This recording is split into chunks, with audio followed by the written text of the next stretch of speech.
In the world today, societal decisions are essentially the responsibility of individuals or groups within the arena of politics or business. In fact, one could note that politics and business are the governing group entities of the social order as we know it.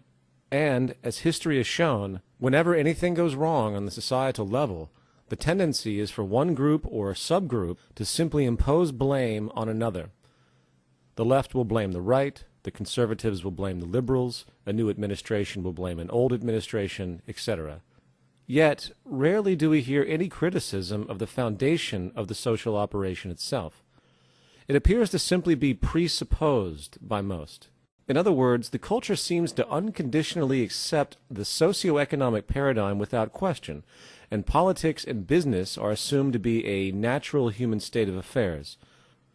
Even in a world of growing unemployment, growing poverty, growing mental health disorders, drug abuse, raw resource depletion, overall environmental degradation, violence and war propensities, systemic global debt defaults, accelerating inflation, atmospheric destabilization, and many other social and ecological problems too numerous to name at this stage, there still exists a general refusal to consider that maybe the socioeconomic system itself could be at fault.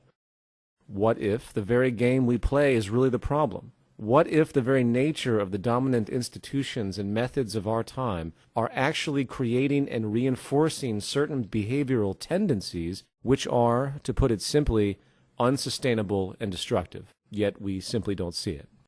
As time has moved forward with the exponential increase of human knowledge, we have seen a natural erosion of various forms of superstition and provably non-progressive social practices.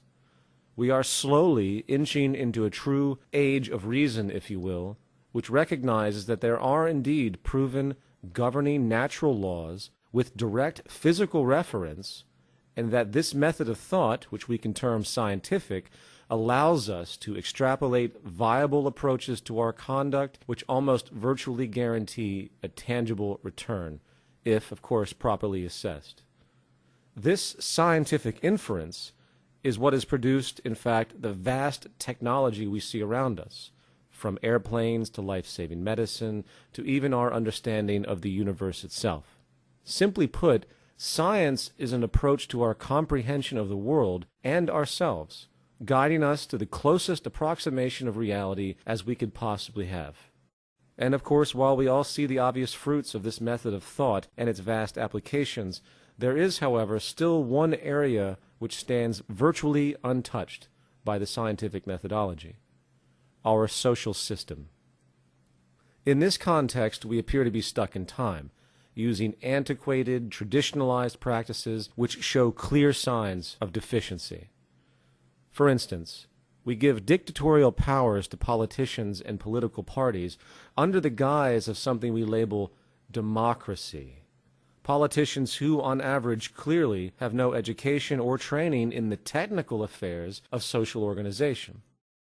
In a world where one child unnecessarily dies every 5 seconds from poverty and deprivation, many look to government institutions for a resolution, not really considering the scientific reality that feeding and caring for the people of the world is not a political issue. It is a technical one, resolvable by simple resource management and allocation and the intelligent and strategic application of technology. Likewise, we have these things we call corporations or businesses, which are able to arbitrarily claim property of the finite natural resources of this planet, resources we all need. They utilize those resources for the betterment of an isolated group through a self-interest-based system we call free market exchange. In fact, when it comes down to it, the message of this system is quite clear. Either you submit to this game of differential advantage and self-interest, or you simply do not deserve the right to live. You must earn your right to life on this planet, if you will, which, to a thinking mind, is clearly a pseudo-totalitarian construct to perpetuate one group or class over another. Yet, again, this inhumanity goes unnoticed, for it is structurally built in. We are born into this system, and we are groomed to think it is a natural fact, an empirical way of life. just as if years ago perhaps you were born into a society as an abject slave. Since you have never been exposed to anything contrary, you might even believe that you're supposed to be a slave, as though it is again a natural order of reality. And if we couple that fact with a monetary system based explicitly on debt, which, unannounced to most, mathematically guarantees that a subclass of the human population will always be deprived, we begin to see that we live in an advanced variation of feudalism and nothing more. It is technically impossible for everyone to have their needs met in the current system. The economic game of differential advantage simply isn't designed to allow everyone to live and prosper. It is a win-lose system, regardless of the state of the natural world and what we are able to produce and technically accomplish. Put succinctly, our economic system is completely decoupled from natural processes of the physical world, a characteristic which can only lead to further problems if a radical shift away from these outdated assumptions is not commenced.